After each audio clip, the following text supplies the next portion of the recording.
एक रात 10 बजे जब मैं उठकर दरवाज़ा बंद करने गया, तभी किसी के रोने की आवाज़ मेरे कानों तक आई। मैंने देखा कि एक 16 साल की खूबसूरत जवान लड़की दरवाजे के सामने बैठकर रो रही थी। उसने मुझे देखकर कहा कि मुझे एक रात के लिए पनाह दे दो। कुछ बदमाश लड़के मेरे पीछे पड़े हैं। मुझे उस लड़की पर बहुत तरस आ गया, तो मैंने उसे घर के अंदर बुला लिया। मैंने उस लड़की को अपने बिस्तर पर सोने को दिया और सुबह होते ही मैंने उसे खाने के लिए रात का बचा बासी खाना गर्म करके दिया और कहा कि इससे पहले कि माँ जाग जाए तुम यहाँ से चली जाओ। वो मुझसे बिना कुछ बोले ही वहाँ से निकलकर चली गई। लड़की का चेहरा बहुत ही मासूम था। न जाने कौन है और इतनी रात को किससे बचकर वो हमारे घर आई थी। अभी काफी भोर थी तो मैं कमरे में जाकर लेट गया, पर तभी उस लड़की की कोई चीज मुझे चुभी। उसे देखकर मेरा कलेजा ही फट गया। दिल किया कि जमीन फट जाए और मैं उसके अंदर समा जाऊं, क्योंकि वो लड़की तो मेरा नाम राहुल है। बाहर लोगों का शोर सुनकर जब मैंने दरवाज़ा खोला तो भैया अमन शराब पीकर शोर मचा रहे थे। घर पर आकर भी वो बहुत हंगामा मचाने लगे। मेरी माँ उसे शांत करने लगी थी।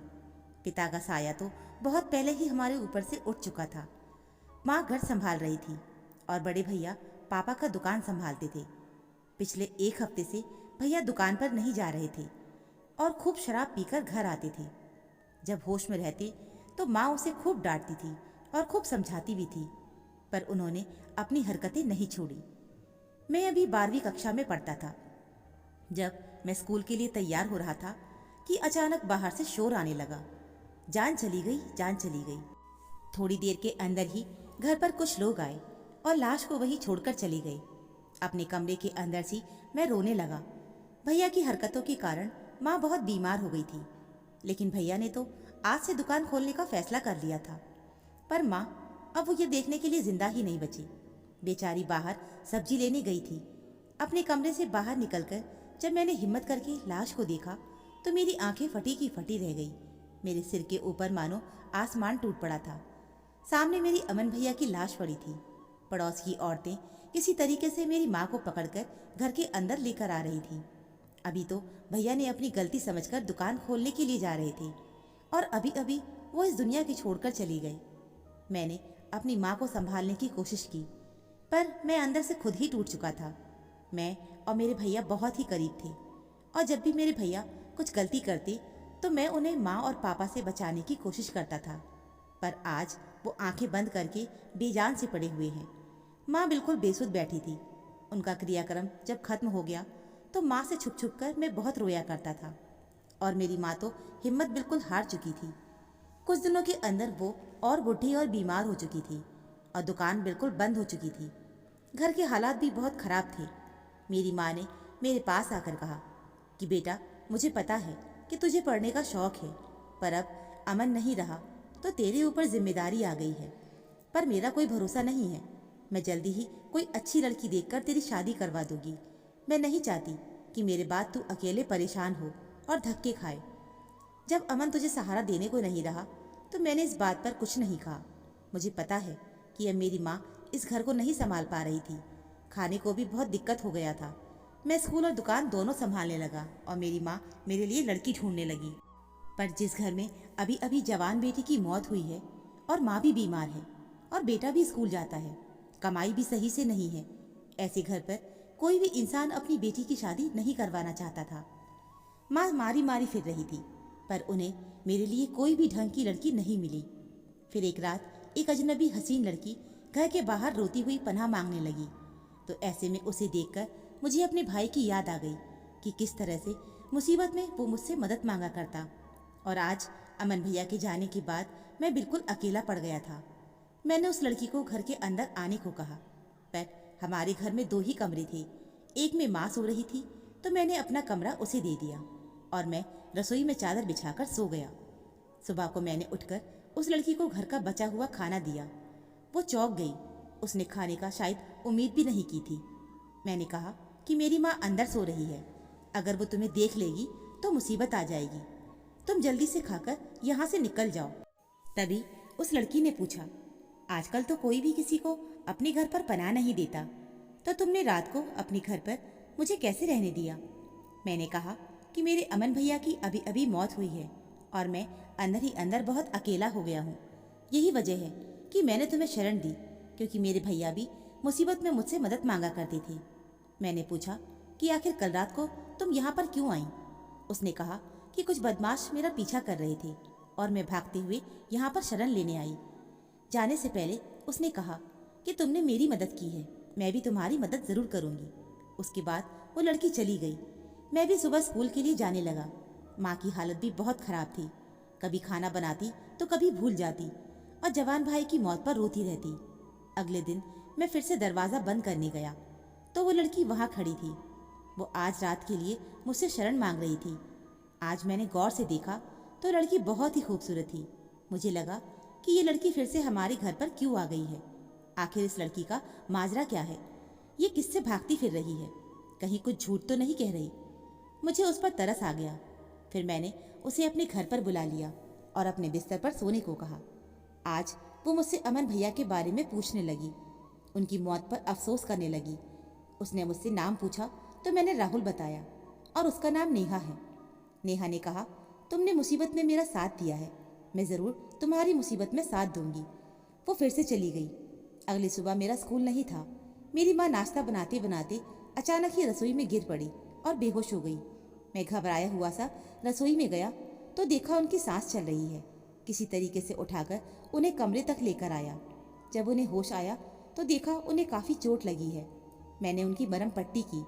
मेरी माँ के शरीर पर अब जान नहीं रह गई थी और इस घर को संभालना अब बहुत मुश्किल हो रहा है। सारी जिम्मेदारी मेरे लिए अकेले उठा पाना मुश्किल है, क्योंकि मुझे पढ़ाई के लिए तो वक्त ही नहीं मिल रहा था। जब माँ थोड़ी ठीक हुई तो बैठकर हम खाना खाने लगे। तभी किसी ने दरवाज़ा खटखटाया। सुबह के 11 बज रहे थे। मेरी माँ उठकर जाने लगी तो मैंने कहा, माँ आप आराम करो, मैं देखता हूँ। पर उन्होंने मेरी बात नहीं सुनी और जाकर दरवाज़ा खोल दिया। मेरी माँ किसी को लेकर अंदर आई और कहने लगी, ये अमन की दोस्त है, इसका नाम नेहा है। मैंने जैसे ही उसे देखा तो वो रात वाली लड़की थी। आखिर ये यहाँ क्या कर रही है। मेरी माँ उस लड़की से तरह तरह के सवाल पूछ रही थी। माँ ने कहा, अमन ने तो कभी तुम्हारा नाम नहीं लिया। उसने कहा, मैं एक लड़की हूँ तो उस तरह की दोस्त नहीं हूँ, पर मैं उसे जानती थी, वो बहुत ही अच्छी इंसान थी। मुझे उनकी मौत का अफसोस है। अमन की बातें बताकर उसने मेरी माँ का दिल जीत लिया। मेरी माँ काफ़ी दिनों बाद बहुत खुश नज़र आ रही थी। मैं उठकर दुकान खोलने चला गया। जब मैं घर आया तो उस लड़की ने घर का सारा काम कर रखा था। मेरी माँ काफ़ी दिनों के बाद थोड़ी खुश नज़र आ रही थी। मैं उठकर दुकान खोलने के लिए चला गया। जब मैं घर आया तो उस लड़की ने सारा काम कर रखा था। उसने पूरे घर की साफ सफाई की थी। जब मैं अपने कमरे में जाकर बिस्तर पर लेटा तो कोई चीज़ मुझे चुभने लगी, जो कि उस लड़की का कोई सामान होगा, और वो छोड़ गई थी। पर उस चीज़ को देखकर मेरी आंखों से आंसू आ गए। मुझे यकीन ही नहीं हो रहा था कि सामान कहाँ से आया। अगली सुबह लड़की फिर से घर पर आ गई तो मैंने उसे अपने कमरे में ही बुला लिया और उसे वो सामान दिखाकर कहा कि तुम्हारे पास ये कैसे आया। कल तुम कह रही थी कि तुम अमन की दोस्त हो, तुम अमन को कब से जानती हो। उसने कहा कि मैंने ये बात झूठ का बोल दिया था। मैंने तुम्हारे मुँह से ही अमन का नाम सुना था और मैंने तुमसे मदद करने का वादा किया था। इसी वजह से मैं तुम्हारे घर पर आई हूँ। मैंने कहा कि फिर मेरे भाई का माउथ ऑर्गन तुम्हारे पास कैसे आ गया।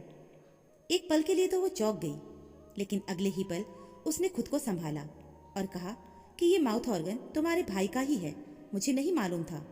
सफाई करते वक्त मुझे ये मिला है।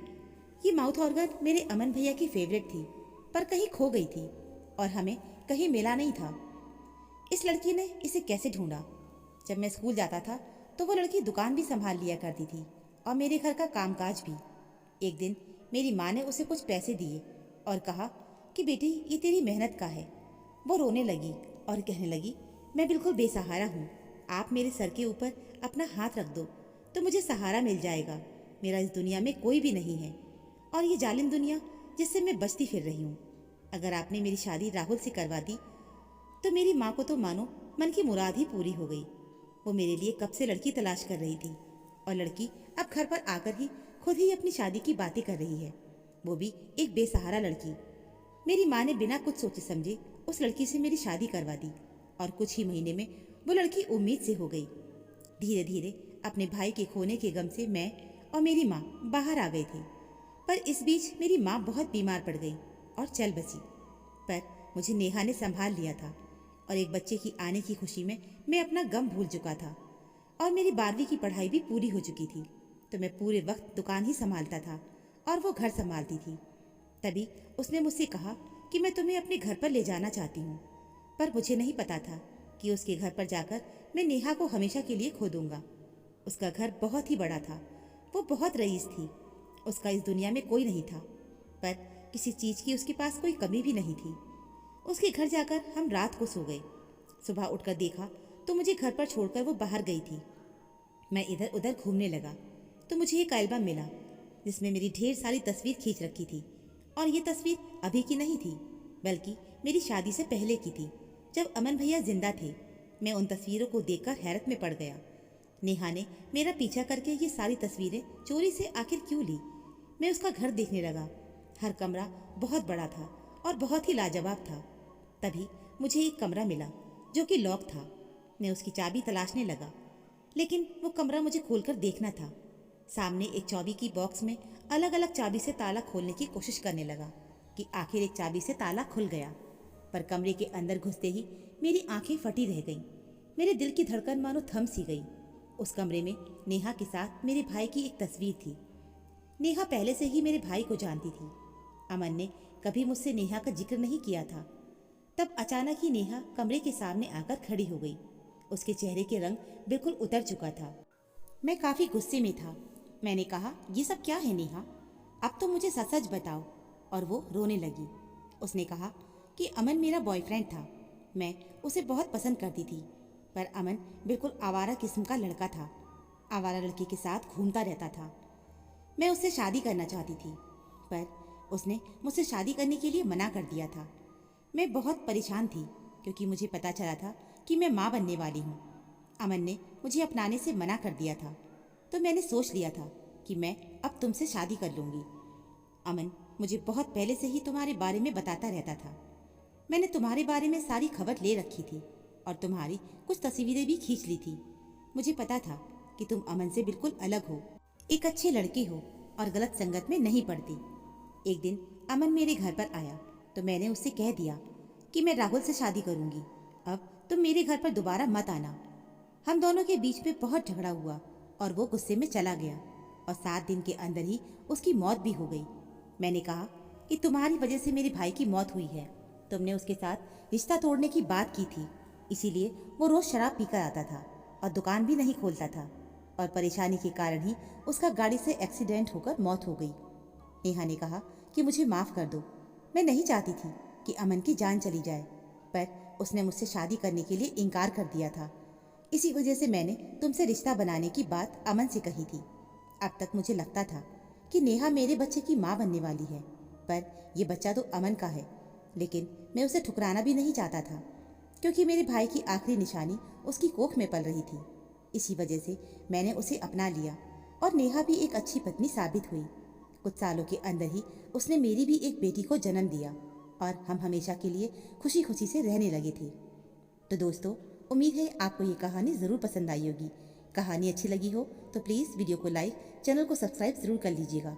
मिलते हैं फिर एक नई कहानी के साथ। कहानी सुनने के लिए आप सभी का बहुत बहुत धन्यवाद।